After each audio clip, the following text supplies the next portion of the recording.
नमस्कार दोस्तों। पिछले दिनों मोदी सरकार ने जो ये नोटबंदी का फैसला लिया, इस पे मैं आज अपने विचार रख रहा हूँ आपके सामने। यदि इस नोटबंदी के फैसले को हम भावनात्मक रूप से देखें तो बड़ा सही प्रतीत होता है, परंतु यदि हम तथ्यों की तरफ जाए ना, तथ्यों की तरफ झांक के देखें ना, तो ये मतलब जो जो बताया गया वो कुछ और है, जो हो रहा है वो कुछ और है। मतलब एकदम अलग सी कहानी, देश के साथ बहुत बड़ा धोखा हो रहा है। ऐसा ऐसा है, वास्तविक रूप से ऐसा है कि नोटबंदी के नाम पे देश के साथ बहुत बड़ा धोखा हुआ है।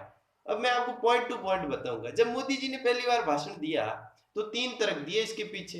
पहला तर्क था ब्लैक मनी, दूसरा था नकली करेंसी और तीसरा था आतंकवाद। जी हाँ, ये तीनों समाप्त होने चाहिए।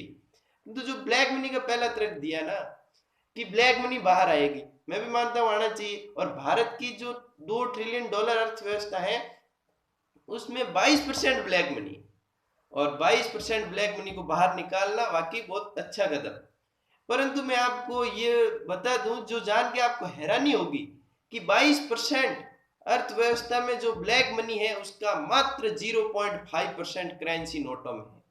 मतलब 500,000 के नोट बंद होने से 0.5% ब्लैक मनी पर प्रभाव पड़ा, बाकी 21.5% ज्यों की त्यों पड़ी है।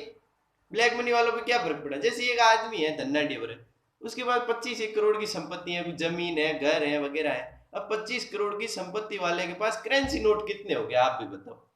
कितने करेंसी नोट होंगे? करीब करीब 10 लाख, मतलब 1 लाख होंगे। 1 लाख होंगे, 10,000 से 1 लाख के बीच में होंगे। उसे क्या फर्क पड़ जाएगा? 1 लाख यदि बंद हो गए तो मान लो 50 लाख होंगे तो भी क्या फर्क पड़ जाएगा उसके? वो 24 25 करोड़ की संपत्ति यूं क्यों पड़ी? फिर भी वो तो एक्सचेंज हो रहा है ना, 50-50 योजना आ गई, वो तो आधे बदला देगा आधे सही कर देगा। उसे क्या फर्क पड़ा? कुछ भी फर्क नहीं पड़ा। मतलब ब्लैक मनी पे कोई फर्क नहीं पड़ा। यदि इन्हें ब्लैक मनी वालों पे कार्रवाई करनी होती तो जो पानामा पेपर्स लीक में 615 लोगों के नाम आए उन पे कार्रवाई होती, उनके घर रातों रात रेड डाली जाती ना। जो स्विस बैंक में 648 लोगों की अकाउंट है उनके घर रातों रात रेड होती, उनका सिट्टा बिट्टा पूरा निकालते तो पकड़ी जाती। जो 22% ब्लैक मनी उनकी 15% इनके पास है। और तीसरी बात पी नोट की, सारी ब्लैक मनी, जितनी भी ब्लैक मनी है जो क्रिएट होती है भारत में पी नोट के जरिए होती, इस पी नोट के कंसेप्ट को खत्म करते। विदेशी संस्थागत निवेश के जरिए जो ये ब्लैक मनी को व्हाइट मनी करने में जो बहुत बड़ा क्लेम होता है उसको खत्म करते। $36 अरब भारत का विदेशी निवेश है, उसका $27 अरब जो है वो पी नोट के जरिए आ रहा है। भारतीयों के द्वारा ही विदेशी बन के भारत में निवेश किया जाता है, उन्हें पूछा ही नहीं जाता कि पैसा लाया कहाँ से आप। तो यहाँ खत्म करते हैं ना, वहां देश को लाइनों में बर्बाद करने की क्या जरूरत? देश के आम आदमी के पास मोदी जी ब्लैक मनी नहीं है, ब्लैक मनी उन धन्नाटी लोगों के पास है। आप उन पे कार्रवाई करो, आम आदमी को क्यों परेशान कर रहे हो? और दूसरी आपने नकली करेंसी की बात करी। आरबीआई की रिपोर्ट आई थी जुलाई में, उसने बताया कि भारत के 17 लाख करोड़ रुपए जो हमने मुद्रित किए हैं उसकी सिर्फ 0.028% नकली करेंसी है। मतलब आप जोड़ बागी करके देखोगे तो 12,000 करोड़ रुपए नकली करेंसी निकलती है। अब 12,000 करोड़ रुपए को बाहर निकालने के लिए इन्होंने इतनी माथापच्ची की है। अब इनको नोट छापने में पर नोट 40 रुपए लग रहे हैं, बनाने से लेके सप्लाई तक। अब 40 रुपए के हिसाब से इनको 2-3 लाख करोड़ रुपए लगने वाले हैं। और इनकी सिक्योरिटी प्रेस की क्षमता नहीं है इतनी कि 6 महीने तक सप्लाई हो सके। 6 महीने तक देश यूं ही किल्लत में रहेगा। ये रोज के 80,000 करोड़ रुपए का घाटा हो रहा है, रोज का 50 दिन तक यूं हुआ तो 40 लाख करोड़ रुपए का घाटा होगा। कहाँ क्या कर पाए? जितनी इतनी तो ब्लैक मनी नहीं थी, इतना तो आप देश को घाटा कर रहे हो।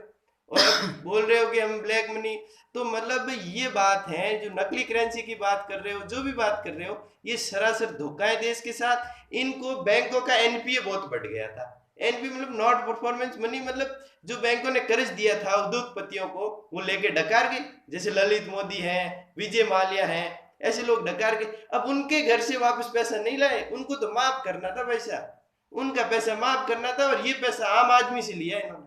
आम आदमी ने 8 लाख करोड़ रुपए जमा करवाए, 12 लाख करोड़ रुपए इनके एनपीए था, उनमें 8 लाख करोड़ आ गए। और इन्होंने भाई साहब अभी विजय माल्या के 7,000 करोड़ माफ कर दिए। इस तरीके से ये एनपीए की पूर्ति करने के लिए जो बड़े बड़े धन्नाटे लोगों ने लोन ले रखा था, उस लोन को माफ करने के लिए पूरे देश की जनता को परेशान किया है। ये सरासर गलत है। राष्ट्रवाद के नाम पे एक खुली लूट है।